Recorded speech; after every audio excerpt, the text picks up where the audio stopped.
Hello everyone, my name is Kim Hindart and I'm Chief Security Officer here at City Network. So, well, that's something, when I started here at City Network 3 years ago, I actually have a developer background, so I thought City Network, awesome, I get to finally code some OpenStack.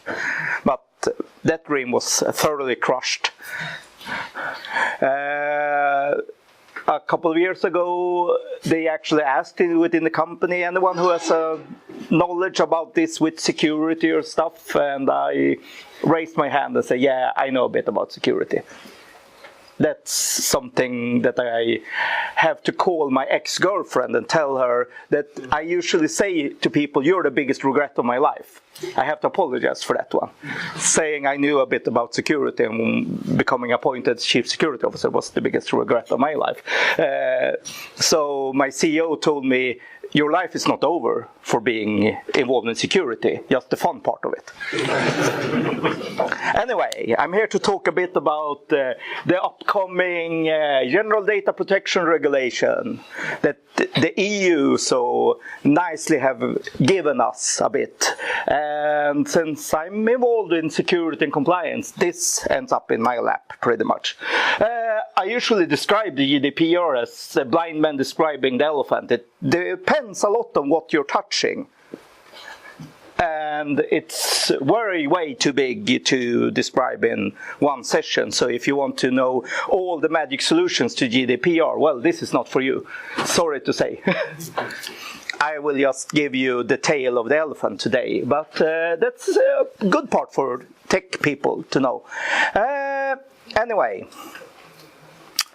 a couple of months ago, we had this breach at Försäkringskassan. For you who are not Swedish, who are not familiar with Försäkringskassan, it's a big government agency. Big one. Lots of money. What happened was when I logged in to my personal pages on Försäkringskassan, I could log in as me, but I saw another individual's personal pages. Now with the law called pool, it's nice and dandy, nothing to worry about. They get a slap on the wrist and say, bye-bye, nothing more. When it comes to the GDPR that takes effect on May 25th, 2018, things change.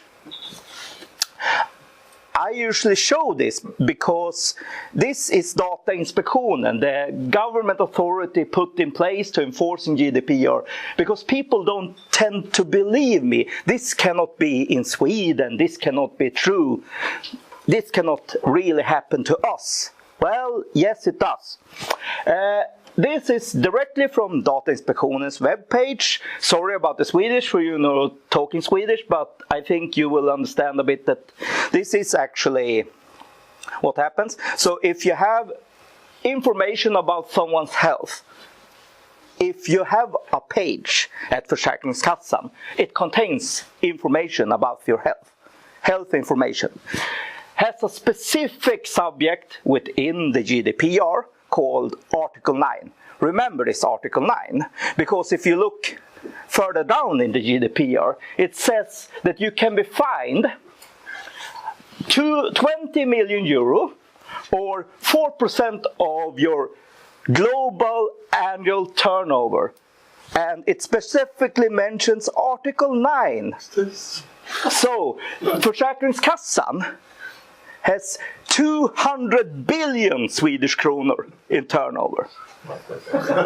If this would have happened after May 25th, 2018, persons who had been hurt by this, persons who had had their confidential information revealed, would have had a claim of 8 billion Swedish kronor to put against Försäkringskassan. Do you actually believe no lawyer would have taken up and say, I can take this to court? The price can be 8 billion Swedish kronor. This is written into law. This is written today into law. It will take effect May 25th, 2018. So you can realize this can have ridiculous proportions straight out of that right away. What does Försäkringskassan themselves say? Yeah, well, what had happened was that this was just a poor misconfiguration of a database. You had a mismatch in database records. It's easily happened. It's a human error. Let's call the poor human right taken out of the blue for Örjan. Poor Örjan made this error, who had this effect. Had it been after May 2018, Försäkringskassan has made this awesome solution that they take all this liability and put it down to the single administrator. Instead of fixing the security processes and procedures that you need to fix within your company, it's a lot cheaper to find scapegoats. Believe me, as security officer at City Network, I've had it thought a lot. And I've done all the calculations, and it's a lot cheaper to find the database administrator scapegoats. So if you're a techie people who handle personal information, beware, because this is law. It's like if you're a driver for a trucking company. If the company tells you to speed, run over the speed limit, the company will get in trouble because that's illegal to say to a trucker. But you as a trucker will also get in trouble because it's still illegal for you to run over the speed limit, regardless of what the company says to you. And like I said, cheaper. Claim 8 billion Swedish kronor. Black and white in law. So, of course, what can you do? I will talk a bit about the obvious techie things that you should be familiar with. It will have a way lot, and if you don't hear anything from the legal department about GDPR, you better ask the legal department about GDPR, or you might be the one they will throw under a bus. You might be part of the solution, and you don't want to be that part of the solution. Because I don't know about you, but I don't have 8 billion Swedish kronor laying around.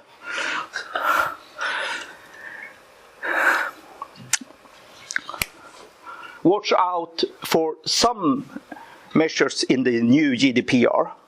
We'll talk a lot about privacy by design and privacy by default. The legal people who don't know actually any idea about what this actually means will just say, we assume that the tech people know about this. And you will get the awesome advice from the legal people, follow the law. Yeah, well. So, back to a thing about my love-hate relationship with the Germans. German stereotypes actually have some foundation.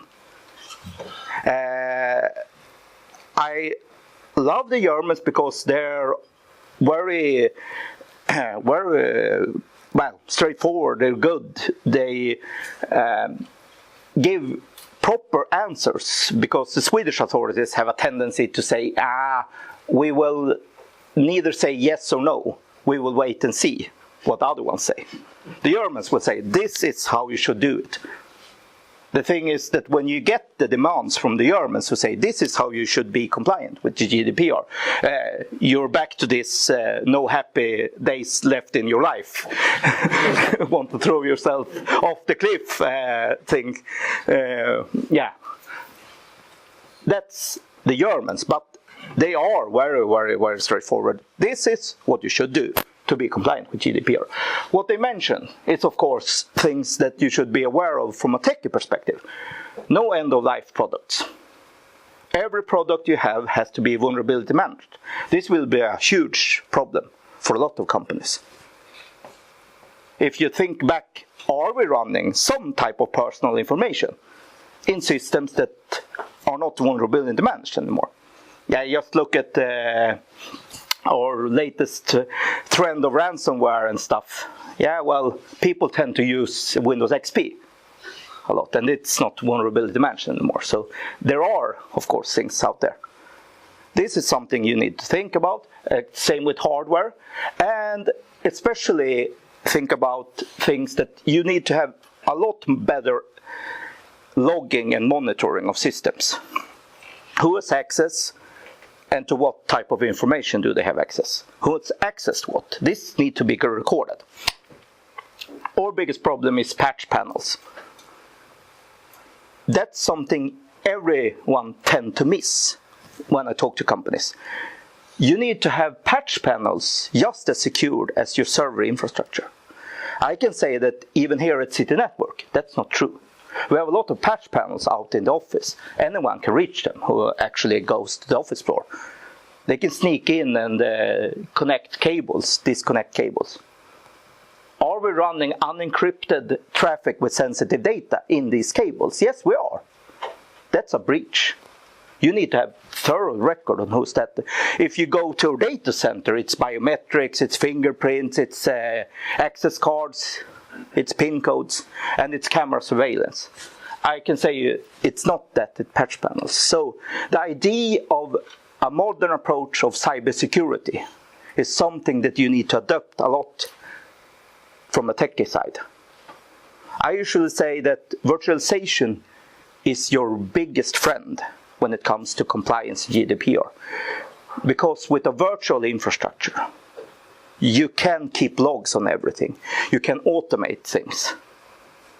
This is an awesome thing, because then you can keep the tracks needed for this. Because when you have physical cables, how do you document who has actually touched what cable and switched what cable?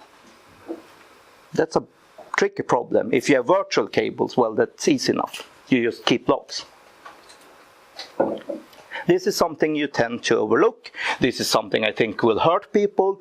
And remember that GDPR opens up for the first time in Europe for class action lawsuits. I'm not concerned about the government agencies, Datainspektionen, coming and chasing us. I'm concerned about the people who get their information breached, having a huge claim in a lawsuit against us. They are the ones I am a bit concerned about. They are the ones you should be concerned about as well, because they have a lawsuit against your company, they have a lawsuit against you personally. So, like I said, if you're techie people, do be concerned a bit about it. Like I said, the BSI in Germany are nice enough to give us a really, really good and thorough description. This is what you need to do. Problem is, it's huge. So if you have not started to preparing for this, well, I am a huge fan. You know how you're always saying that Amy is a girl who's your friend and not your girlfriend? You can't say that anymore. What?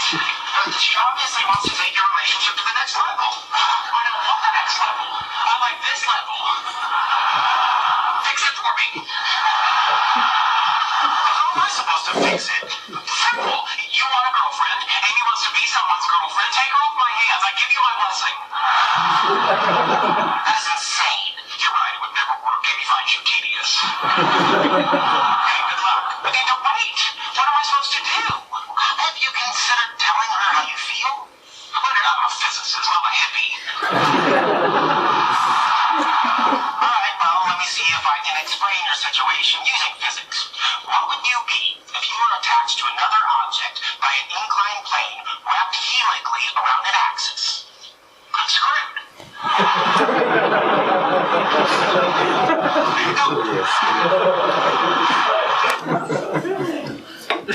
Well, that close about the GDPR.